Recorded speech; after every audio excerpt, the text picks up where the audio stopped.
First in pod, you know the drill. Danny Parkins, Andrew Fillipponi, thank you for being here. Subscribe, rate, review, tell a friend. Let's spread the word. Every team, every week, every game coming to you after a high-scoring Thursday night football game where the Eagles hold on to beat the Minnesota Vikings. Outcome of the game really never in doubt after Justin Jefferson fumbled out the back of the end zone. But I wouldn't write off Minnesota completely as a NFC wildcard team, despite massive defensive problems, Poni. The NFC is just going to be wide open, I think, for the wildcard spots. So their offense is good. I could see them getting to 8 or 9 wins still. Okay. Did not expect you to go there with this game. I would agree with that. I think 8 wins or 9 wins is still in the cards for Minnesota. There's a lot we can get to, but I just like, 0-2 with a bad week 1 loss and, this loss right here, first 0-2 team of the year, but I saw enough good from them that I wouldn't write them off. Yeah, my thing with Philadelphia is they're 2-0 and they won both games and covered in one and got backdoor covered in the other. I went into this season thinking that Jalen Hurts was going to be in a position to win awards and be the MVP of the league. And look, there's still 15 games left. But if I were doing radio in Philadelphia tomorrow on WIP, for example, one of our affiliate stations, I would wonder about what I've seen from them as an offense. Like, they ran the ball at will in this game. DeAndre Swift had a huge game. He's a Philadelphia kid. Like, he's the star of this game. Their offensive line pretty much gave them whatever they wanted in the run game. They could have run the ball every play in this game and won the game by probably even more than the 6 points that they ultimately won by. But I don't really like what I've seen from Jalen Hurts through 2 games. And I don't really like some of the things I saw from A.J. Brown with Jalen Hurts in this game. So that would be my takeaway. You're 2-0, but what's going on with the quarterback here for Philadelphia? A second game in a row where I thought he played a pretty mediocre game. 18 of 23 for 193 yards with 3 touchdowns. It's under 200 yards. Yeah, but on a yards per attempt basis, it's not bad. So you've watched him in the first 2 games, and you think Jalen Hurts is playing well? I thought that he was fine tonight. So what grade would you give him? I don't know. A B+. Okay. I mean, those throws to Devontae Smith down the field were good. The one to A.J. Brown in the end zone could have easily been defensive pass interference. That one, the results look different for the passing yardage. If that goes out. I don't know. I agree with Herbstreit. Herbstreit basically said he doesn't think Philadelphia's played well yet, and they're 2-0. And I think that's more a reflection on their passing game struggles and their quarterback than it is anything else. Maybe worse. Maybe Kirk Herbstreit and I are seeing a different team than you are, but Philadelphia has not blown me away. No, well, they haven't blown me away either. But to me, that's been more about their pass defense, man. Like letting Mac Jones come back on them in the opener, and the Vikings were able to do whatever they wanted in the passing game. Last year, it was a complete blowout. That game on Monday Night Football where Darius Slay, ate Justin Jefferson's lunch, and they won the game by 3 scores or 4 scores. Tonight, Jefferson played very well. Hockenson was fantastic. It seemed like every gambler in the world had either Hockenson first touchdown, Hockenson 2 or more touchdowns, or Hockenson anytime touchdown. It was just like known that the Vikings were going to have success passing the football. Madison did absolutely nothing. So like the Vikings were one-dimensional and the Eagles still couldn't take it away. So to me, like, yeah, the Eagles were able to do whatever they wanted to offensively. So this wasn't a game where Hurts needed to really beat them through the air. And I thought Herbstreit was making that point pretty repeatedly throughout the broadcast. And A.J. Brown on the sidelines, I mean, that was probably a moment that he wishes wasn't caught by the camera. And then it was funny after that, he went to him a couple of times, twice in the end zone. Neither one ends up being a touchdown. One is caught for a touchdown, called back by holding. One would have been caught in the end zone, but it was not ruled defensive pass interference. Yeah. So, 23 pass attempts. It was the day where Devontae Smith had a massive game. Last week, Dallas Goedert had 0 catches and 0 yards. So there's a lot of mouths to feed there, but they're 2-0. If I was going to be concerned about something, it would be the pass defense for Philadelphia. Well, I was under the impression that this year Jalen Hurts was going to be maybe, after Patrick Mahomes, the best player in the entire NFL. And all I'm saying is that he has not looked like that guy through 2 games. Like, I thought he was going to have to be more of the catalyst and not the guy that just facilitated what was an all-around great team this year. And so through 2 games, I'm still waiting for that guy. I'm still waiting for a Jalen Hurts game. That's all. He has not had a Jalen Hurts game yet in their first 2 wins. He's not been the reason for their win in either game so far. That's true. I mean, that really is debatable. No, that is true. I agree. All right, 3 quick football things, just big picture things that we could take out of this game. 1, do you think the formation that the Eagles run the QB sneak on should be legal? No. I agree. It's a testament to the Eagles' offensive line. It's creative, but I think it's very unaesthetically pleasing to the viewer. And I feel like the correction is to just make it an illegal formation. I didn't think you should be able to have the player behind the quarterback under center within, say, 3 yards of the quarterback. And I think that solves the issue. They can still run up and push if they want, but I don't think they should be able to be an arm's length away from the guy snapping the football. And it's so successful at such a high rate, and this is more of a viewership point, there is no suspense as to what they are going to run or if it is going to work. So I don't enjoy watching that play, even though it's innovative and successful.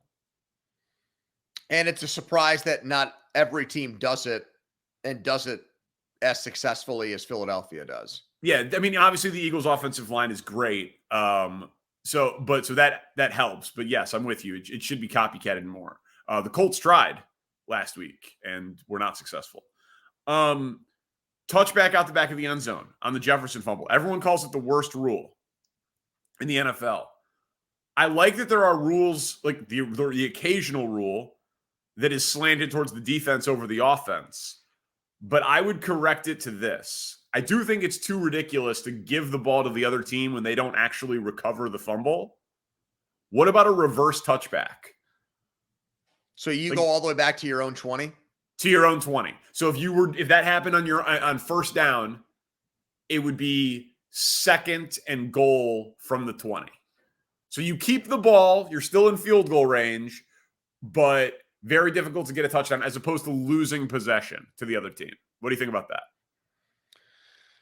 I'm fine with the rule the way it is. I mean, I subscribe to what Belichick has said about this for years. He's schooled his players and taught his players that, because of the way it works and because it's so punitive to fumble the ball around the goal line, you can't just reach out all the time to try to fight for the extra half yard or yard, because if you do and it fails, you might lose possession. So to me, that's got to be something that's taught and schooled and branded into players.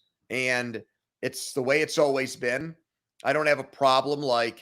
It's kind of it's an all or nothing thing. If you're going to try to make a play at the goal line, you should understand that if you do and go for it that strongly, that there's a chance you just lose possession altogether. So I actually don't have a problem. I like that there is something that it reminds me of when you're playing cornhole and you can go over 21. You're the better team, but if you don't do the math right, you can lose if you don't have the number. I like that strategy. There's a real strategy aspect and component to that play around the goal line. So yeah, tough break. It's always been that way. I'm fine with it. Last thing, as we try to make football better here on First and Pod. The Vikings score late in the game to cut it to 6. Everyone knows they're going for the onside kick. Amazon puts up the graphic with what the success rate is with the new onside kick rules, and it's 5%. Yeah, now this is what I want changed. I want the rule where it's 4th and 13 or whatever. And if you convert that play, you keep the ball. And if you don't, the defensive team gets the ball at where you failed or came up short. Yeah, That the rule XFL rule. I think it was changed. 4th and 20 was the XFL rule. I don't think, figure out what the number is for conversion rates being successful 15% of the time. Yeah, that I do want changed. Agreed. There would be a ton more drama and suspense if Kirk Cousins was able to throw to Justin Jefferson to gain 20 yards to keep the ball and have a chance to win. All right. Let's get to the week 2 matchups. Jets, Cowboys. If you're the Jets, what are you doing at quarterback? Okay, so I'm going to play Zach Wilson for a couple of games. And I know it's going to fail miserably. The guy absolutely stinks. And we saw the way that the Jets looked at him once he went into that game. And then all the reports about how they were panicking and they felt like their season was over and coaches couldn't fall asleep. And they were calling all kinds of free agent quarterbacks and all of those things. So, yeah, I mean, Zach Wilson is going to fall on his face here, and they're going to quickly realize that their ceiling is like 9 wins with him as their quarterback, as it was last year. I've heard about Matt Ryan and all those guys out there. Carson Wentz, none of those guys do anything for me. Here's what I would do if I were them. I've not heard this yet. And I think it's in part because of like what Aaron Rodgers' situation is for next year. And I know it's complicated with him. But Danny, if you were the Jets, what would your interest level be in Kyler Murray? No, damn you. I said it on my show this week. Did you? I didn't hear that. I said it on my show this week. But since I said it on the show, Rodgers has said he's coming back with his, the night is darkest before the dawn. And he just said, like, looking forward to getting back with that Instagram. All right, post. He's going to be 40 and Kyler Murray's 26. I mean. Okay, but you don't have a first-round pick to trade because it's conditioned. Like, because the Packers have the right based on the number of snaps. Or do you think I think they just want to get out of that contract. Well, so, I mean, listen, if you could trade a second-round pick for Kyler Murray. I don't think it would take that much. If you said you take on the entire contract, look at that deal. If the Jets took on can the Jets even do that with the Rodgers contract? I don't know how the voidable year. I probably should have looked this up before I just ran my mouth here. But the way he restructured his deal for this year would make me think that there are some loopholes in there to make something. Maybe not. I mean, you could always trade him if he wants to come back and play for another team next year. But all I'm saying is, if you're the Jets, are you really interested in just throwing away and punting on this season in the name of like keeping your fingers crossed that a 40-year-old Aaron Rodgers gives you one more year next year to win a Super Bowl? Yeah, me neither. I don't think that they're going to spend a ton of draft capital to get a quarterback, given that they spent a ton of draft capital to get Aaron Rodgers. So I don't think the Kyler thing's going to happen, and I think it's too expensive, but I do think it's a really fun name. And the reason I said it was because the Cardinals are clearly motivated to get out from the contract. They're also clearly trying to tank. Right. And I think you need a mobile quarterback behind that offensive line. Like, that's why the idea of Matt Ryan or Ben Roethlisberger or Tom Brady or any of those guys didn't make a whole heck of a lot of sense to me. I saw Nick Costos say, offer the Vikings a first-round pick for Kirk Cousins if you think the Vikings are going nowhere. They don't have that draft pick to offer. I don't think Minnesota's ready to do that yet, but that's at least creative. What about Tannehill? No, it's such a modest upgrade, and he looked so bad in his first game. And I think Do you think Tannehill's a modest upgrade from Zach Wilson? And no, in terms of like Zach Wilson to Ryan Tannehill, no. But I mean, modest upgrade into how I would view their season outlook if they made that move. Like, I don't know, man. Tannehill can get on. He can get on. Dude, who realistic? Wait a minute. You think they could go to a Super Bowl with Ryan Tannehill? I think they are really, really good. No, I don't. Tannehill was was he in an AFC Championship game recently? Divisional round? We've seen him win playoff games. And 2 years ago, Carson Wentz threw 27 touchdown passes.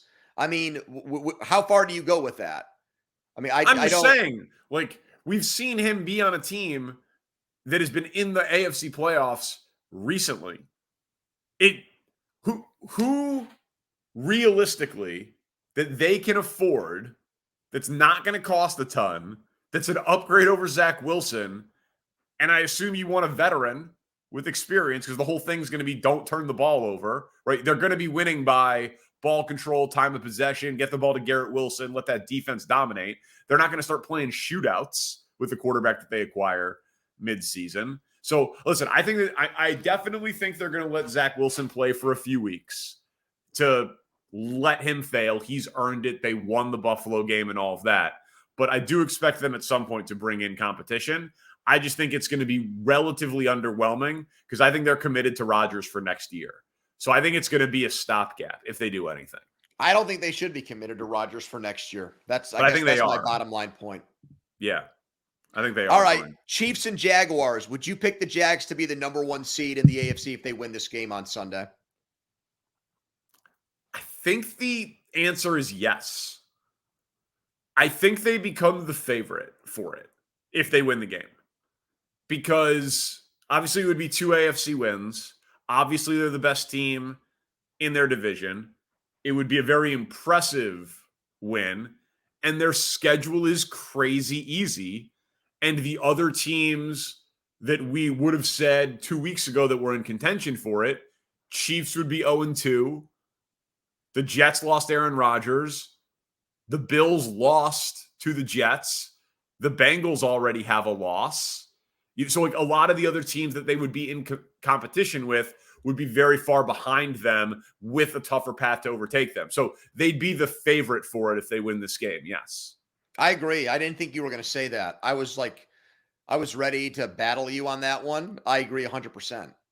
I don't think that I would bet them to get it because that just seems like a little too much too soon, but they would be the favorite for it. Like if it was like you have to pick one team, I guess I would pick them. But if it was Jags versus the field, I'd obviously take the field. I mean, then there's so much riding on this game then in only week 2 that you and I already agree that Jacksonville is in a situation where they can get themselves a bye in what we said before the season was such a loaded conference and completely skip one competitive game and then have home field throughout the playoffs. If they win, they're in the driver's seat to do that. I mean, that is massive to say that only 2 weeks into the season. I mean, I had an inkling that Jacksonville was going to be in a good spot just because their division was so easy.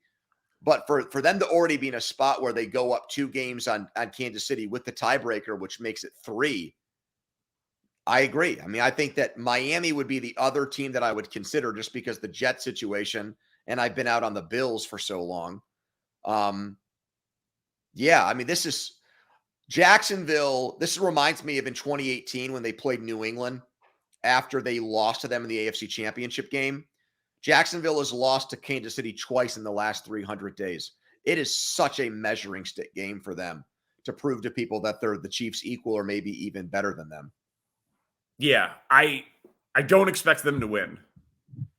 Yeah, either do I, actually. You know what I mean? Like that's the thing. Like it would be incredibly impressive, but I don't expect them to win.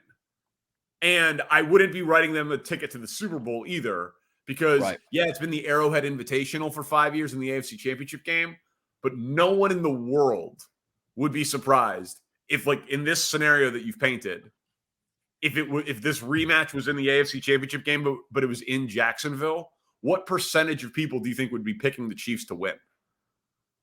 You know, like no one thinks the Chiefs can't win a road playoff game. We just haven't had to see them win a road playoff game. So it's a big game, but I don't want to overstate it and say that Jacksonville has arrived. I want to introduce the next game because this is basically the Danny Parkins Bowl. Yeah. It's the Seahawks and Lions. This is the most anticipated home opener in Ford Field history. Tickets are super expensive. They've sold out this game. There's a massive waiting list now for season tickets. What are now the minimum expectations for the Lions this season? Minimum expectations for Detroit is double-digit wins and winning the division. That's the minimum. Minimum. I expect them to do more, but I think that it's a failure of a year if they don't win at least 10 games and win the NFC North. Okay, so this was the hypothetical I was going to give you.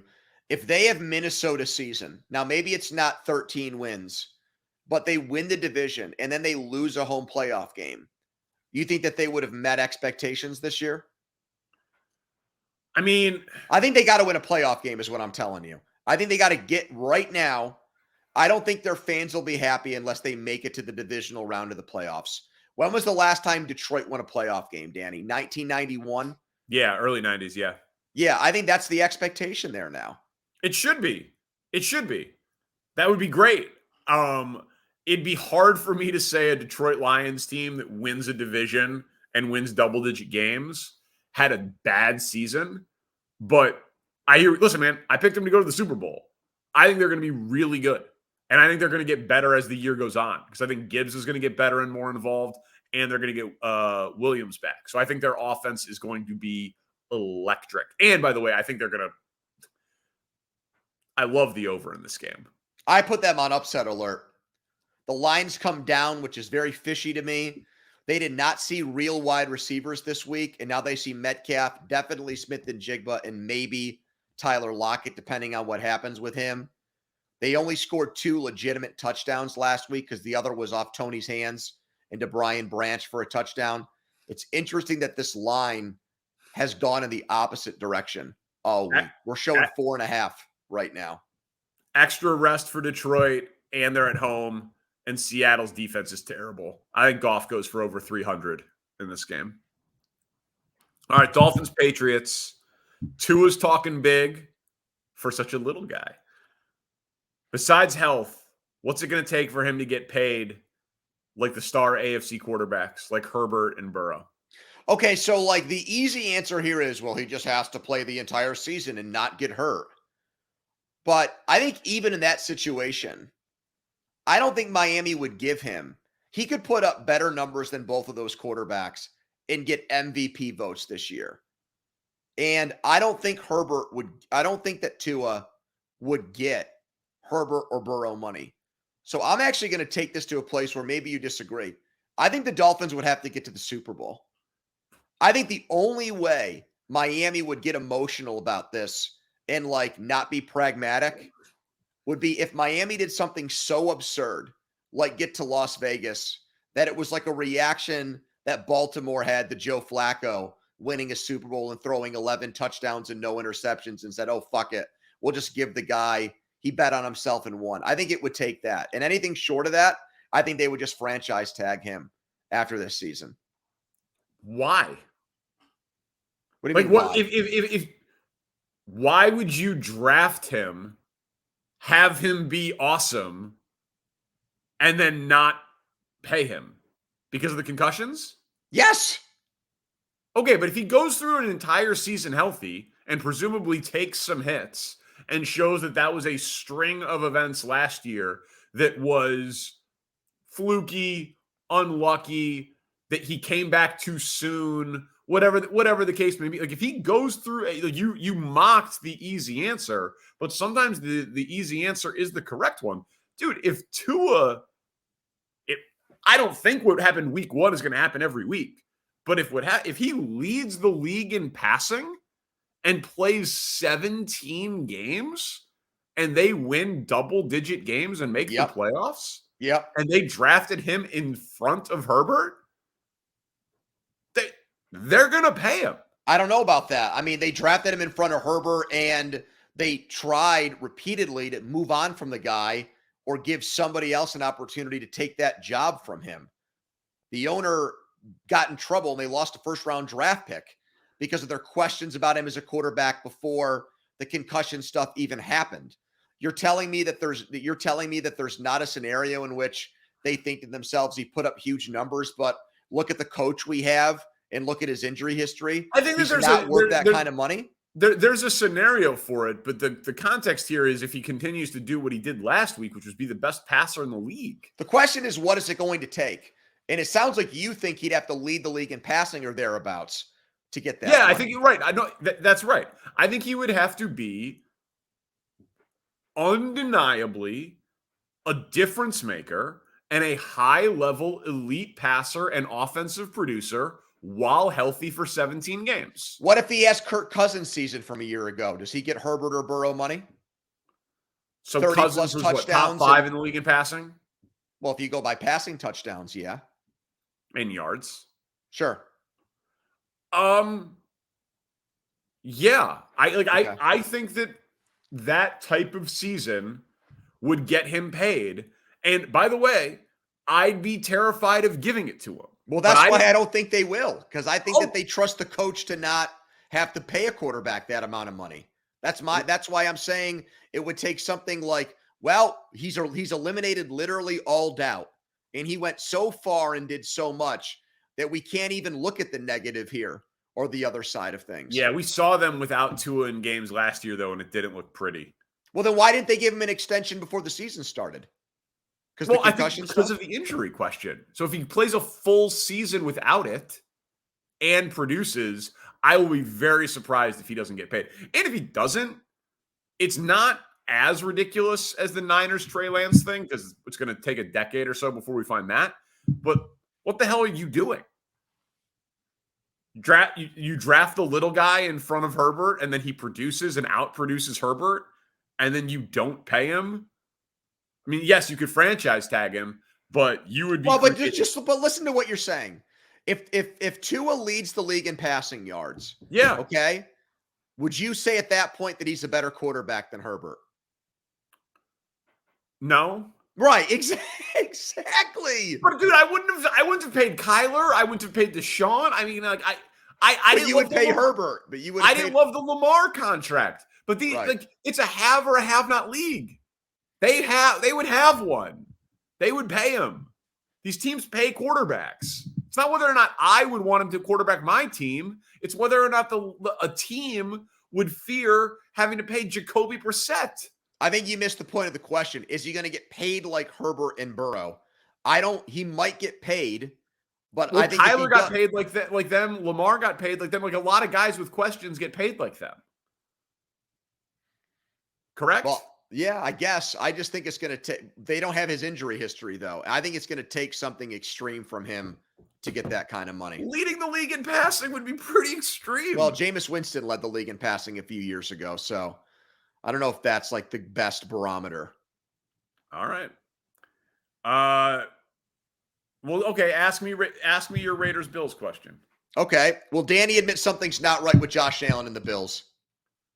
If he has a bad game this week. He's not going to. The Raiders defense sucks. Correct. The Jets might have the best defense in the NFL. And yeah, but Jordan Whitehead had 3 interceptions in that game. I mean, there's a difference between having the best defense and making a guy melt like a Yankee candle on national TV. Oh, he was bad. He's lost to Zach Wilson now twice in the last year. He was bad. They looked bad. I'm teetering. I'm on the brink, but I still think when we wake up at the end of the year, Josh Allen's going to end up with 4,500 yards and 30 touchdowns because that's what he does. Now, he might have 15 interceptions. That's possible, but I am not fully ready to write off the Bills as an elite offense until I see them not play maybe the best defense in the NFL. I'd rather be late. I'm wrong all the time. Ask every bookie I've ever had. But I'm gonna be late to this party, Pony. He's gonna have a good game, right? Well, yeah. I mean, I think this is one of the they're gonna score 30 or more, right? I think this is one of the easiest bets of the weekend. I think they'll pound the Raiders in this game. Yes. Okay. All right. I don't even want to talk about this game. I do. Good. Bears Bucks. Your guy Chase Claypool. There was talk of him being benched, though his wide receiver coach, Tyke Tolbert, today said that that's ridiculous. He's, of course, going to be active. Is the Bears season already off the rails? It feels like it from where I am. It doesn't feel great from where I am, let me tell you. I'm watching these, these film junkies, these X's and O's people who have turned this into a cottage industry on social media, and they're stupefied as to just how ridiculously bad the offensive philosophy and the offensive play calling is after 1 week. They can't believe it. They're shocked by it, by how bad it is. That they had all offseason to come up with a strategy with better parts and pieces around Justin Fields, and that's what they came up with against Green Bay. And now with the guy that they gave up the 32nd pick in the draft for is getting reprimanded for his blocking and effort and not really giving a shit. Yeah, it seems like it's pretty bad there. It's real bad. It's real bad. We did a montage of the number of times that Matt Eberflus and Justin Fields said some variation of, I don't know, at their Wednesday press conference in answer to questions like, why were there so many checkdowns? Why didn't DJ Moore get more targets? Why were these guys off the field in this goal line situation? Like, it was a lot of questions. By the way, good job by Bears media to ask all those questions. That doesn't happen in every market. I give those guys credit for just hammering those. The Bears beat writers are good. They're good. They a good attention to detail, work well together, watch film. They do a good job. For the most part. I mean, a few of them hate me, but regardless, it's okay. It's supposed to work that way, Danny. Yeah. Do you think I got into this game to be popular, buddy? I have my 9 friends. Okay, that's all I need. It's really bad. And the thing with that cottage industry of online film review guys that you were talking about is one would come out and I'd be like, what the hell's going on with Luke Getsy? And then another one would come out and I'd be like, what the hell's going on with Justin Fields? It was really bad by both of them, because there were plenty of times when there were routes down the field more than 10 yards, like the stuff that we were talking about on the Sunday pod, with DJ Moore open and Fields just not letting it rip. Here's where I settled in on this. I think that they were just beating it into him. Check it down, check it down, check it down. There's a check down, there's a check down. And he got gun shy. That's what I think happened. They didn't call any designed runs. They didn't, on the sideline during the game, say, hey, man, throw the ball down the field. Hey, look, he's open. It was just, don't make the mistake. Don't make the mistake. Check the ball down. Get the ball out quick. That he got gun shy. And now, hopefully, he overcorrects. For Justin Fields' sake, not for the Bears, not for their season, because they got Kansas City in week 3. It's a huge game for them. But if he, throws the ball down the field and throws 4 picks, I would at least feel a little better that he's gripping it and ripping it. He can't play scared. The Jameis Winston, the second Jameis mentioned, where he had 30 touchdowns and 30 picks, he believed that he could make every throw in the universe. Obviously, that's not what I want for Justin Fields' career, but he went way too far the other way in week 1. I would almost be fine with an overcorrection in this week. He's got to let the ball fly, man, and just let the chips fall where they may. But it's a game they have to win. I mean, Tampa Bay was looked at as one of the 5 worst teams in the NFL before the season started. So I don't. Bears are an underdog. I know. All right, Giants Cardinals. Wait, I think you skipped the game here, Danny. You did. Ravens Bengals. Can the Bengals afford to have another stinker? Go. Oh, I'm sorry. I did a script. Can they? They can make the playoffs if they have another stinker, but obviously it would look really, really bad. I expect them to bounce back in this game. I expect the whole world does. They're a 3.5-point favorite. Yeah. Well, I expect this to be one of the best games of the week. Classic AFC North. These two. I think the Ravens didn't play particularly well against Houston. I think Baltimore plays better in this game. I think Cincy plays better in this game. I think this has the feel of, January football. I'm not saying low scoring or whatever, but I feel like this is going to end up being, these two teams are good. These quarterbacks are good. They know each other. I think this is going to be a great football game. I'd be inclined to take the points, frankly. I think there's a ton of pressure on Burrow. I think Burrow has the I don't think he feels pressure. Well, he should. He should for this reason. The money he got paid, And they're playing a team that really has major serious issues in their secondary. The safety got hurt, Williams. Yep. Humphrey's not going to play. It's backups there. You've got those great wide receivers. It's not like the Ravens have an elite pass rush. You're at home. Prove to everybody that you really are the second best quarterback in the NFL. Okay? Like, I'm not going to want to hear. They went to Dallas. They lost in week 2 last year to Cooper Rush. That was really, like an eye-opening thing. What's wrong with this team? And then they battled back and they made it to the AFC Championship game. But I would not make a habit of that. And the difference here is that if you lose this game, you're 0-2 in your own division. And if that happens this year, I'm not as convinced that they're going to be able to rally and have a home playoff game to start things off in January. So I'm with you. I expect him to battle back and to respond. But I don't think you can just write this off as, we're the Bengals. We've been there before if they lose this game at home. I'll think something's, especially if their offense, it's not going to look as bad as it did against Cleveland. But if it's still bad, if they score like 13 points or something like that, I'd have major, major questions about Cincinnati. This is a pound the Jamar Chase over prop as soon as it posts. Yeah, I agree with that too.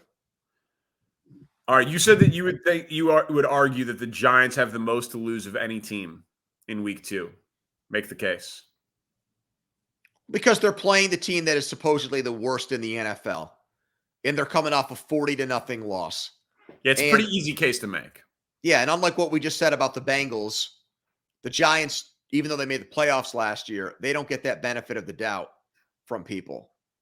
So they're facing, you've seen the percentages that they post every year after week 2.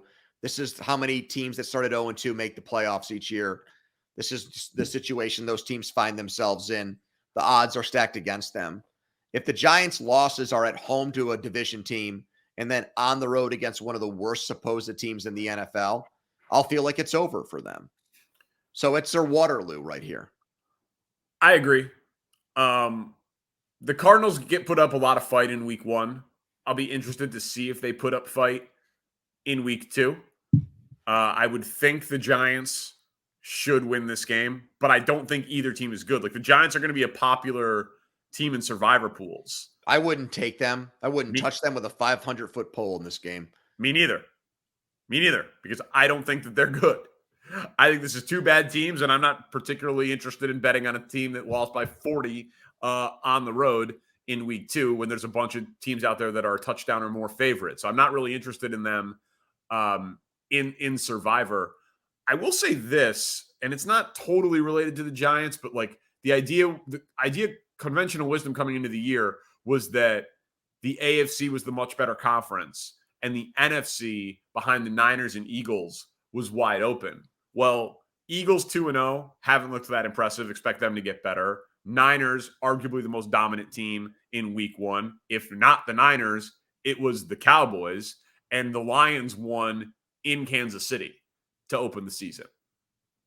Top of the NFC is not looking so bad anymore. It's going to feel like let's say even if the Giants win this game, okay, it's going to feel like the best they can do in the NFC East is 3rd place. And which is what we thought before the year. I know. Well, we did, but I think if you're in New York, Giants fans, the Giants themselves, thinking like, we're going to be one of the 2 best teams in our division. We don't have to be worse than both the Eagles and the Cowboys. And when you lose to a team by 40 in your own building, and then Philly starts 2-0, this is supposed to be a layup game for them. This is supposed to be a gimme.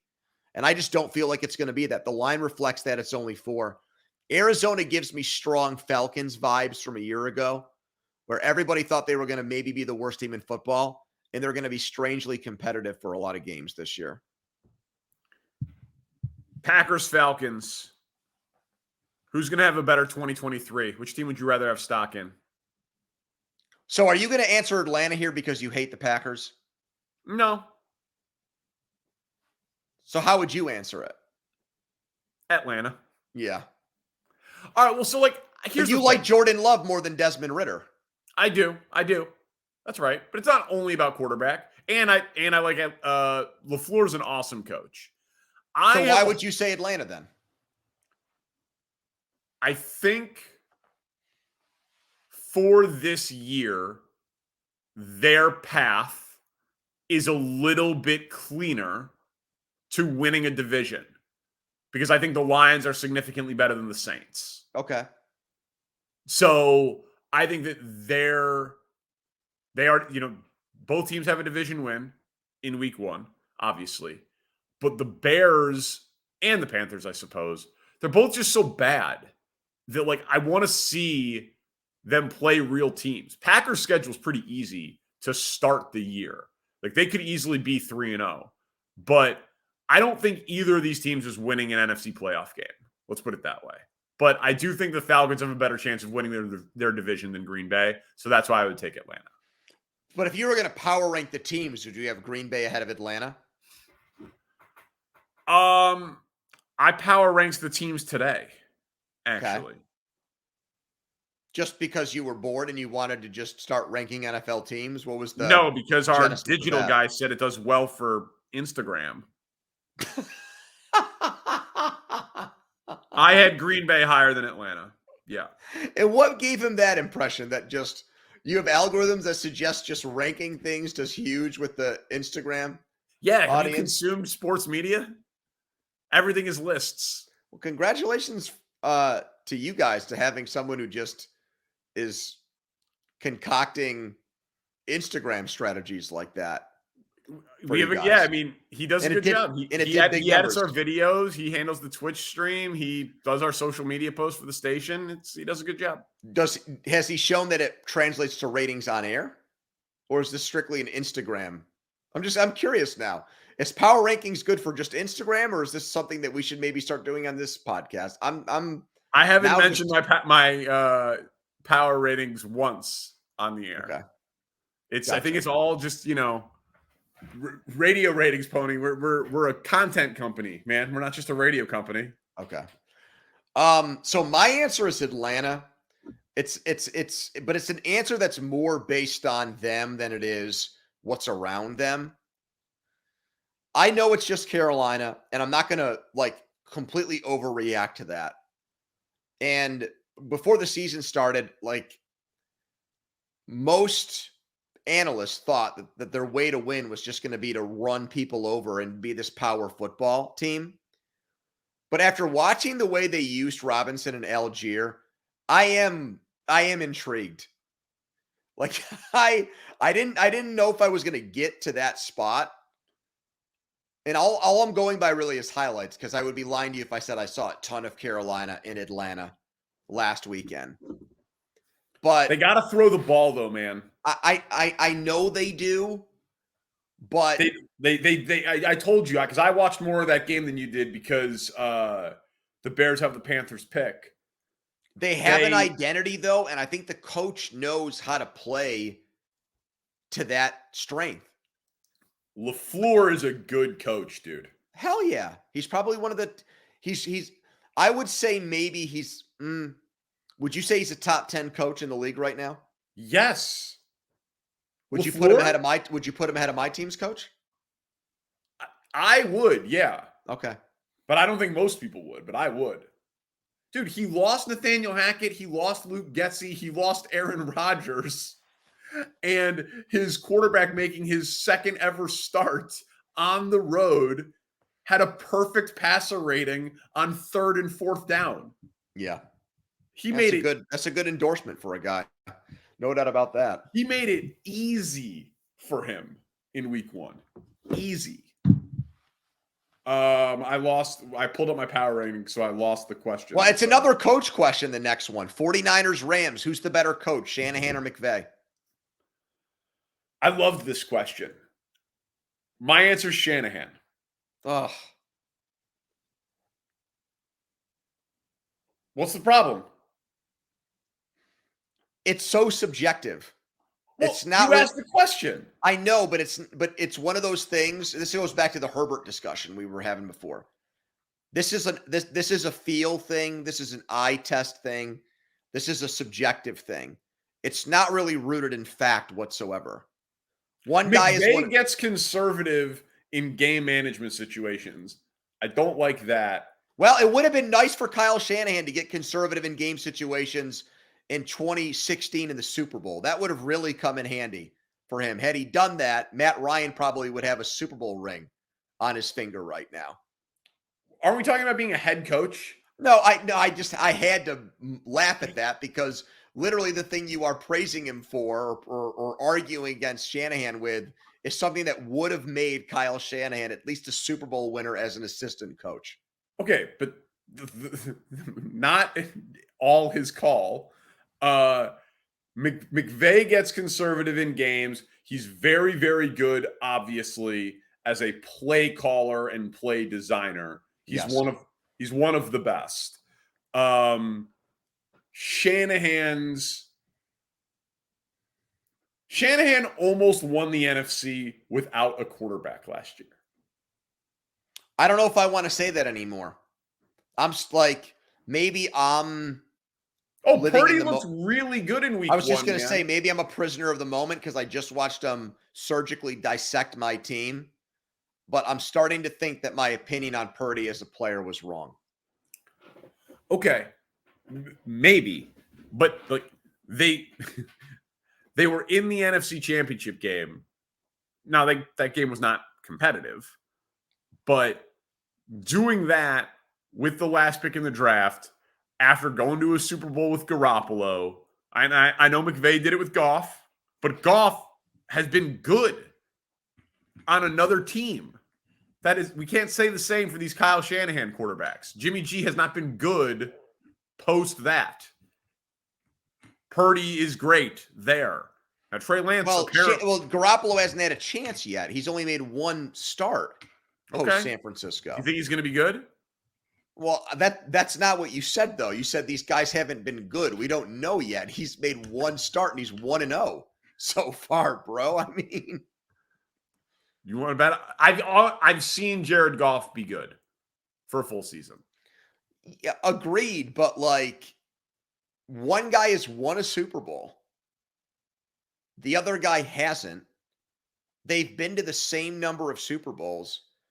And I think but for the record, I think most people that we could have on this podcast, or if we polled football media, I think they would agree with you that Shanahan's. I think people are that scarred by what happened with McVay's Rams last year that they've knocked him down so far in the rankings because of that. But look at what he did in Seattle on Sunday. I think he's going to impress people the entire year. And I think this is going to be another strangely competitive game this week. I don't think the Rams are going to get embarrassed the way my Steelers did last week. Oh, listen, he's a great coach. There is something to be said for not having the dud year on your resume, though. But Shanahan has dud years. What's his worst year as a head coach? I think 4-12. 4-12? It's worse than I would have guessed. So do you say McVay, by the way? You didn't give an answer. I do. I say McVay, yeah. You do. Okay. Commanders, Broncos. Oh, you say it's your favorite bet of the week, and I got to guess your side? Yep. Well, I know you don't like the Commanders. So I think you're laying it with Russ. I am. I'm going with your boy Russ, who you said just opened your eyes so big and bright after that 16 points last week. 16-point performance against the Vegas Raiders last week. I ended up watching back some of that game. Oh, interesting. I did. Whoa. I think if I had only watched the first half, I would have walked away from the game with the same take you did. The highlights from the plays he threw touchdown passes on, and some of the plays in that game, like there might have been 8 or 9 plays that reminded me of vintage Russ against the Raiders. Now, it's a pathetic defense, and this is going to be a bigger step up in class given what Washington has on their defensive line and the kind of pressure they can get. But this line, like, I give Washington no chance to win the game, basically. I know it's the NFL and things happen, but like, I'm just not a believer in Sam Howell. I think there's a complete overreaction to what he did in one game. last year. They have good young players on offense, but look at what Denver did for the most part to Vegas, holding them to 17. They've got a lot of playmakers too. I think the Broncos win pretty decisively here. I think it's like a 20-7 game or something like that. Well, I've been making the case in my little group for Survivor that we should put one of our plays on Denver as a contrarian play because there aren't many other times to play them this year. They were as bad as Denver was last year. They were 4-4 at home. At home, yeah, it's a tough place to play. So, are they going to lose 2 games in a row at home? I don't think so. Yeah, I don't either.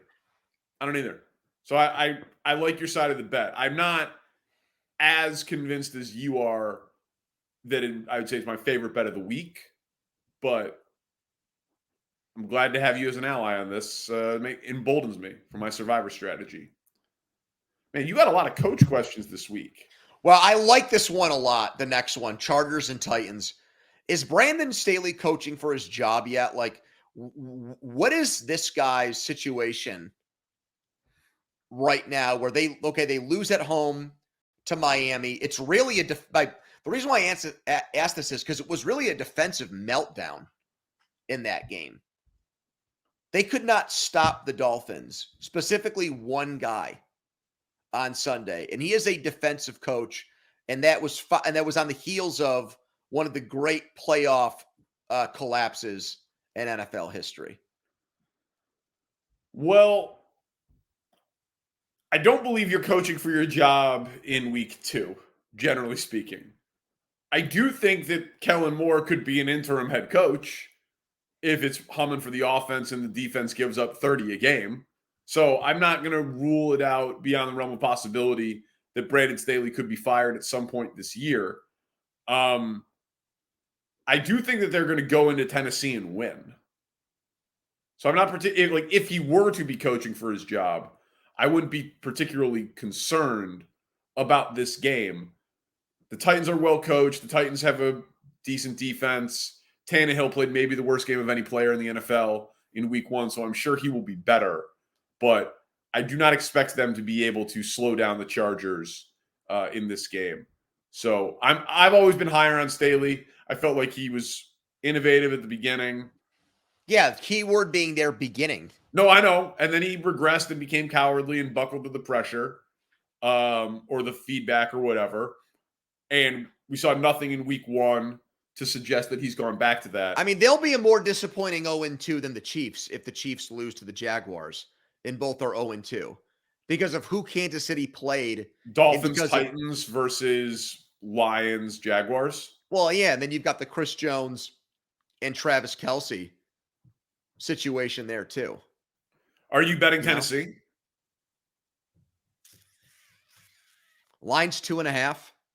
Why is it so low? I mean, that just it's in Tennessee. That freaks me out. Okay. Is that that just to me? It's like they're begging me to bet the Chargers.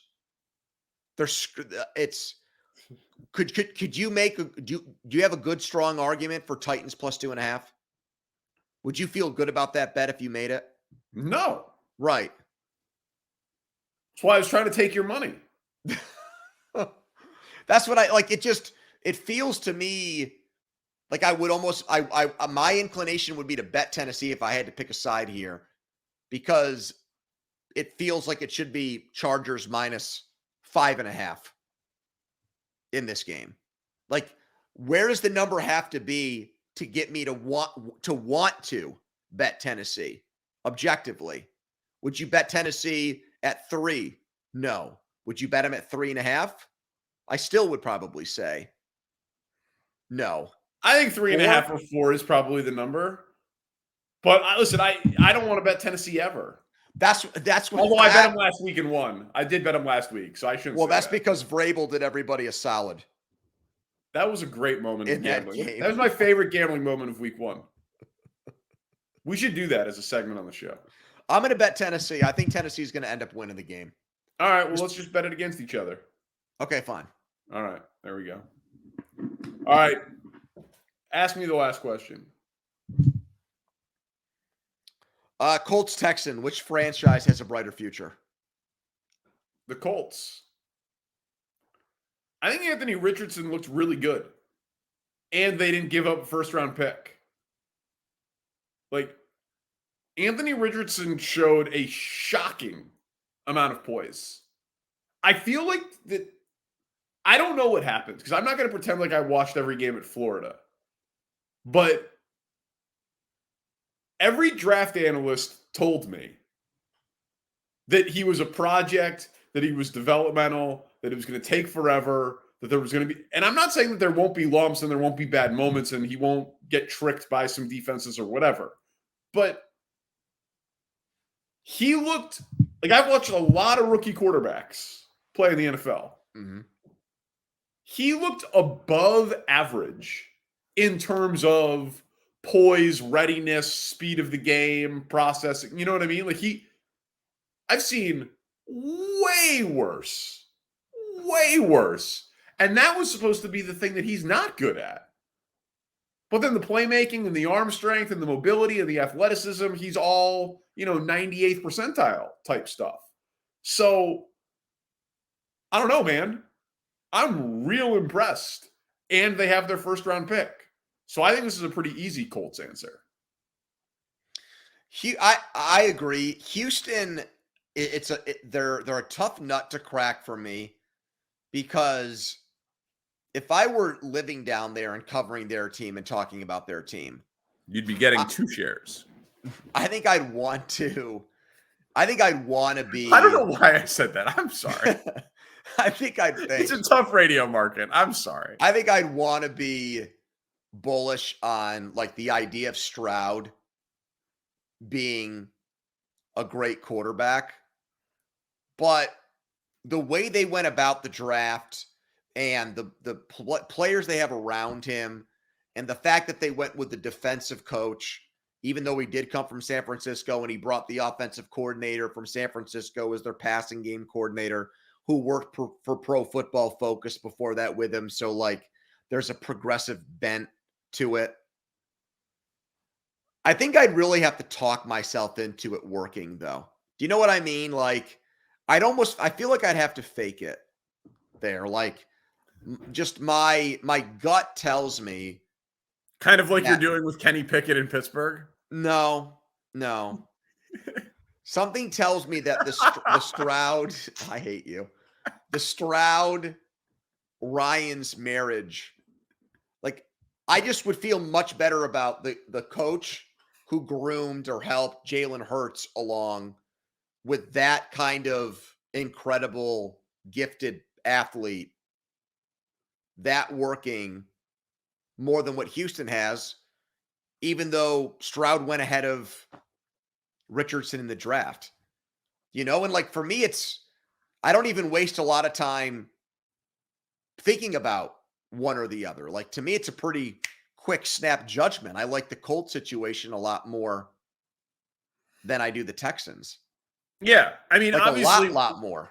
Well, I mean, listen, we're judging this on one game. They're in the same division. They both have to go through Jacksonville eventually. Stroud could be better than Richardson, and Will Anderson could be Myles Garrett or Von Miller. And then it would feel ridiculous to say that it's the Colts and that trade would have been completely worth it if they got their franchise quarterback and their franchise edge rusher for the next decade. So it definitely could be the Colts. But having their first round pick and first impressions, I'll take Indy. All right, man. Thank you to Spencer Ray. Good stuff, Danny. Yeah, you as well. Tell a friend, subscribe, Odyssey app, wherever you get your podcasts. We're also on YouTube. Just watch us. Someone asked, like, hey, does it help more to listen or watch, or what do you guys need? I'm like, we need it all, baby. Watch it and listen to it. Dual streams. The Odyssey app and YouTube at the same time. Sync it up. Double it up. First and Pod. Peace.